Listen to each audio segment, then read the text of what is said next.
welcome to this week's review on My Hero Academia Vigilantes, and this week I'm reviewing the episode Limits and Catastrophe. We kick off this review, as we always do with these reviews, by talking about the positives and the headline positives. I love the art towards the end of this episode, I like the character drama that we got midway through, and I love the cliffhanger at the end of the episode.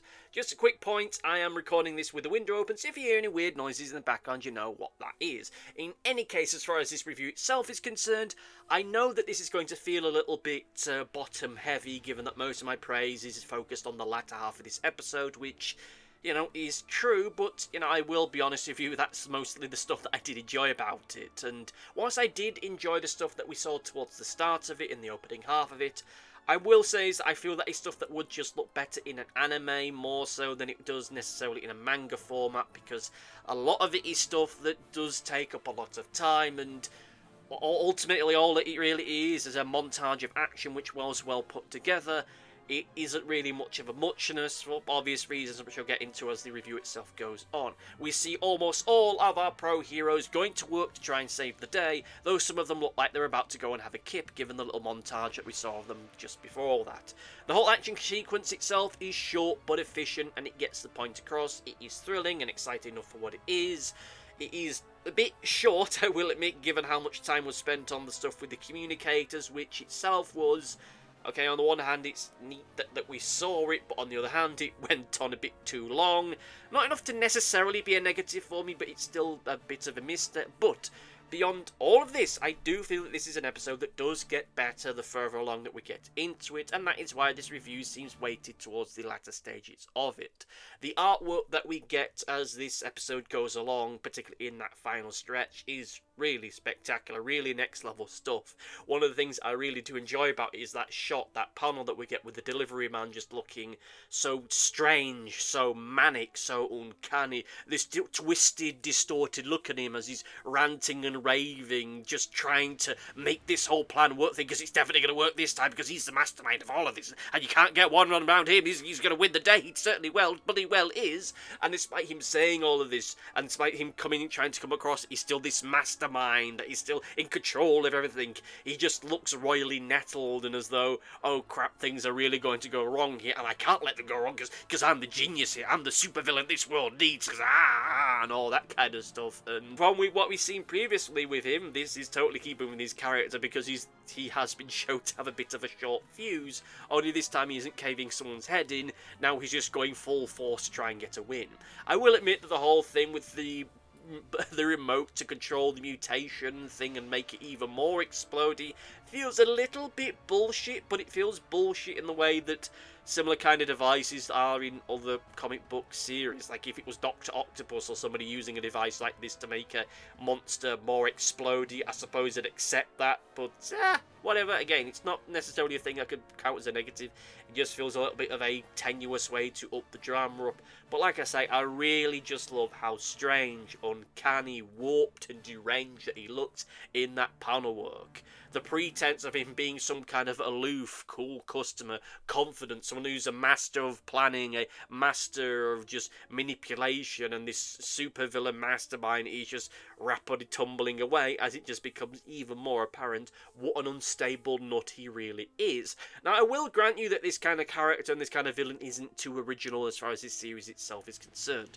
We've seen it with Tomura, we've seen it with Stain, we've seen it with Dabi, we've seen it in this series with B, all of which having their own particular flavour and variation, all of this. We'll see where they can land all of this, particularly if he ends up becoming the long-term villain with this entire series, but in the here and now, it is fine. It is certainly a path that we've walked on before, so it'll be interesting to see exactly what they can do to give it a more unique spin, aside from the circumstances that he was in some way connected to the Pro Hero O'Clock, and I hope that that isn't the only thing that is making him unique and interesting, because I've got this nasty feeling and suspicion that is certainly where it will end up going. I will just say, as a slight negative and not a major negative, is I can't say that I'm all too crazy for the font that they use to show that he's crazy. It feels rather generic to me. It feels like you go onto one of those free font websites and just typed in crazy and just went from there. I know that this is a translation, from Japanese, and as such, you're not going to have text and font types that are quite as bespoke as had the text itself been written out by hand. I understand that, but even still, I feel that with situations like this, it needs to feel more unique, and it shouldn't feel quite as on the nose as this, to be frankly honest with you.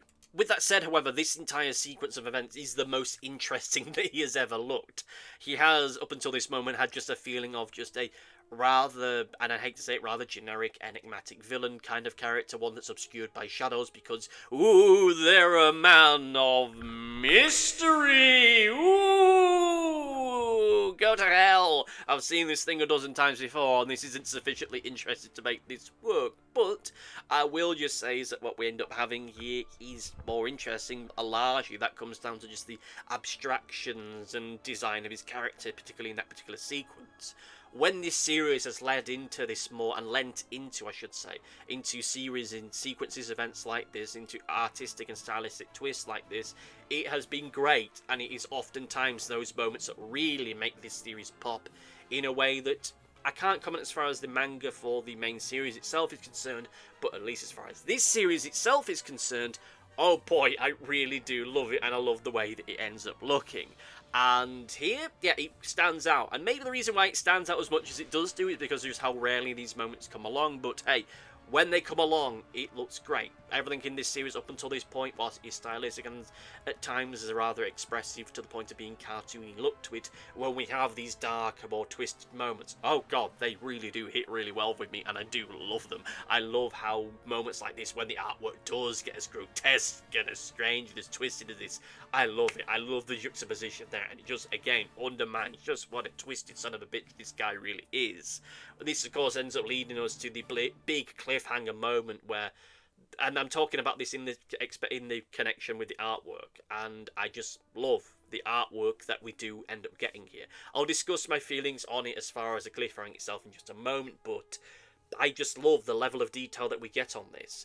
The background art for this series is something that I don't often praise. It is something I will pick up on now and again, but it is just one of those things where I know that it shouldn't feel like it's something that we're praising, because it feels like, oh crap, what do we praise it for? What do we talk about? I don't know, the backgrounds looked neat, that street really did look like a street, but no. With situations like this, just the technical artistry here, the way that it's able to create a sense of not just a proportionate, realistic looking building, but also the sense of weight and peril and disaster that's unfolding here is fantastic. I do love it. I love the level of artistry that we end up seeing with this particular series of events. It ends up creating a sense of, oh crap, what the hell do we end up doing now? And just by the sheer weight of it, it makes for such a beautiful ending shot for this volume. I love the artwork of it. Again, the detail work is brilliant. It is this great double-page spread. It has this brilliant focus and well presented, and just how it's all put together just creates this sense of, oh crap, I want to read the next issue. I gotta see how this all goes. I want to see how they solve this problem. I do wish, and this is something I'll always say, and I'll probably end up saying for the future whenever I read any kind of manga, I do wish that this was on better paper stock than it is. It is that rather crummy, slightly tan paperback quality that always ends up yellowing with time, no matter how much you seem to protect it. Like, you could put it in a perfect, like, vacuum sealed container in a stainless steel box and keep it in a dark room, and that paper will still go yellow, and I'm just enjoying it whilst I still have it, because I know that in a few years' time this is all going to look rather murky and nasty and hard to really read.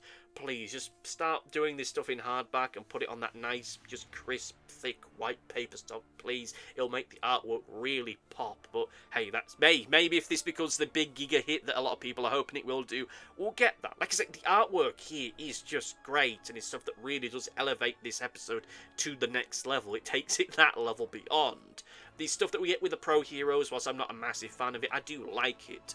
There is a level of artistry with all of this series of events that we don't often see with this series, particularly when we get into the more dramatic moments. We see the pain, desperation, fear, horror, and acceptance that we have with certain characters. It presents a wealth of emotions in a way that feels in part reflexive. It feels a part where he's reacting very much to the environment around them in a way which is defined by the body language and emotions of our characters rather than just their emotions, in ways that aren't always pretty or clean. They are visceral, ugly, distorted by both the action and the emotion.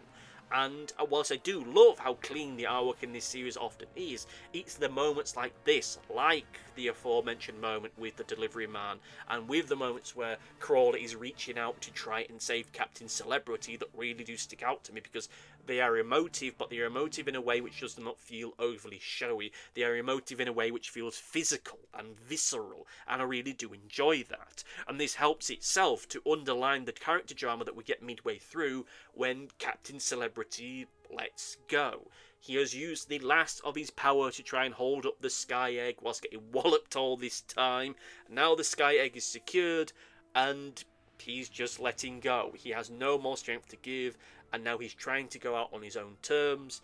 He tells Crawler to tell his wife and kids, your husband and daddy was a great hero, and then he lets go. As he's falling, we get this great internal monologue from him about how he feels in this moment and how he's ultimately accepting his fate, how he does not literally have the strength to carry on, that he can't hold on, that he can't be saved in this moment, so he's decided to go out with his boots on. We see him falling down in the panel work, and as he's falling down he gets smaller and smaller, and alongside him the speech that he's giving gets smaller and shorter as he starts to get into his final moments, or what we feel is going to be his final moments. You can imagine something like this happening in any other show or any other movie, where a character realises that they have to let go, that they can't fight on, that they're going to have to cut the rope, or whatever term you want to use, but they're going out on their own terms. It is a powerful moment, a sad moment, and then Crawler shows up to try and save the day.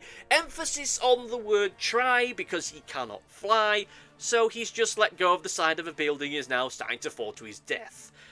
My god, that boy is just rock stupid. Like, this guy's supposed to be a university student. I don't know what he's studying.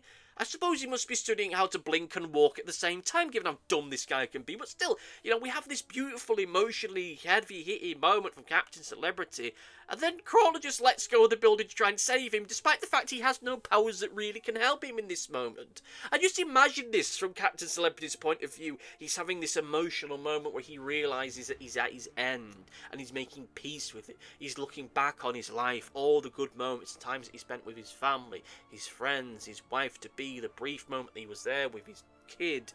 And then Crawler starts falling, going, I'm going to save you, oh my god, I made a mistake, help!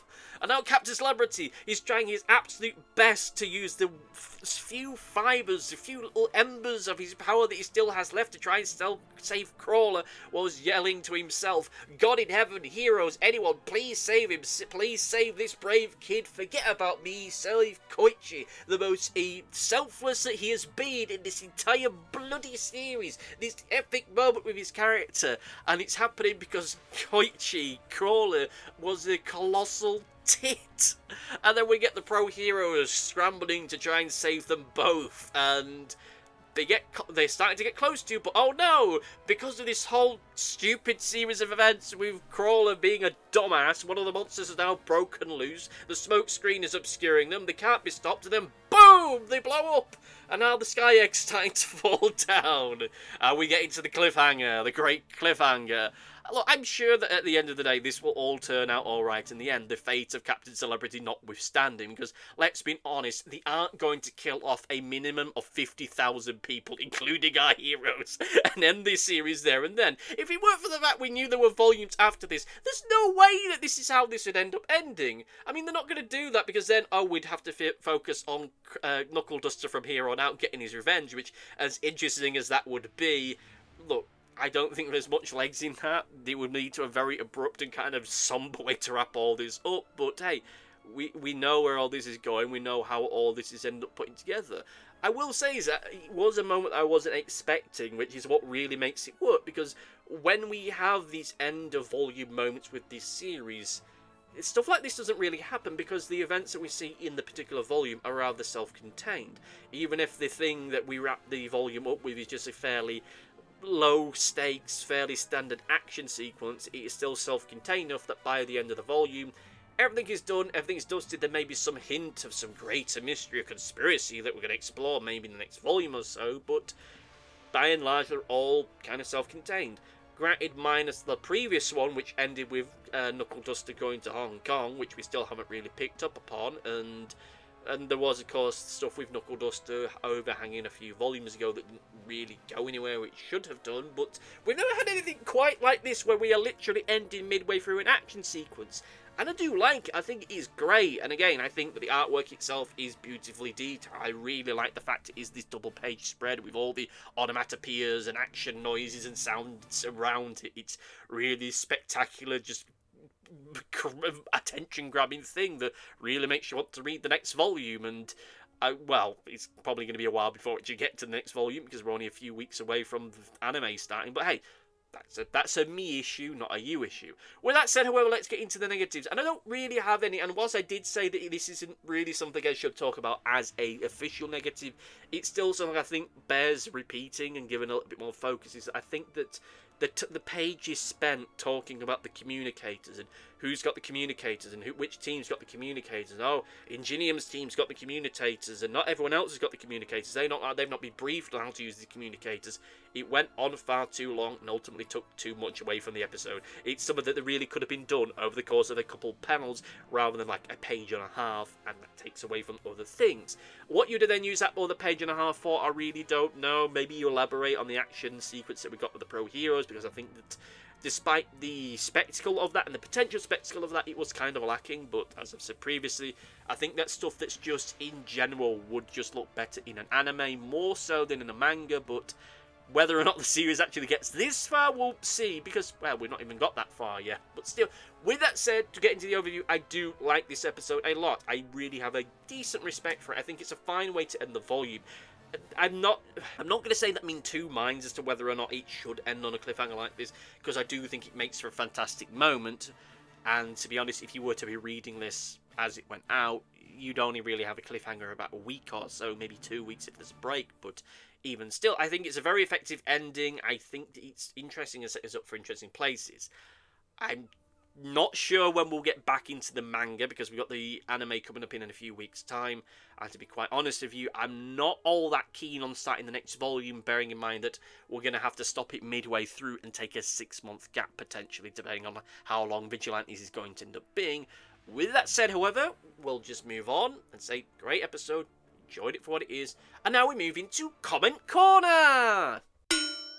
It's time for Comment Corner, where we talk about comments from the previous video, and in this case we're talking about from the video retitled Balloon Soul, this being the previous episode of this manga series. And we got a comment from Big X1 who says, I like seeing more on CC's backstory, they've been a great character in this series. Thank you for your comment. I have to agree, I really do like Captain Celebrity as a character. They have been a welcome change of pace and just have allowed us to see a side of the whole hero work that takes place within this universe that we don't really often see. We certainly didn't see it in the mainline series, and it's great to see it in the hero. Now, they've been a great character, and I'm interested to see how their story ultimately ends with this series. Now, I'll just say is that around the time that this video comes out, there'll be about a 2-week gap between this video going out and when the Vigilantes anime will be starting. It's starting on the Monday, the 7th of April, unless I'm mistaken. It's going to be, we're going to be shifting from doing this on Saturdays to doing this on Mondays, at least until, for the time being at least. But of course then in the following month or thereafter we got Doctor Who, so we'll be back to doing stuff on a weekend anyway. So regardless, there's going to be a short little period where I'm not going to be doing reviews on Vigilantes or anything My Hero Academia related, but I will be doing a couple videos to just get us up to there, just to fill the gap, and we'll see what they are. I know at least what I'm going to be doing for one of them. I don't know what I'm doing for the other, so if anyone's got any suggestions or recommendations, leave a comment in the comment section down below, and we'll see what we can do. But anyway, between then and now, I say thank you all for listening, thank you all for watching, and see you next time. Goodbye! Thanks for watching. Be sure to like, favourite, subscribe, click the bell, and do all the YouTubey stuff that YouTube wants you to do. Go on, it'll do me a power of good. Until next time, my friends, goodbye!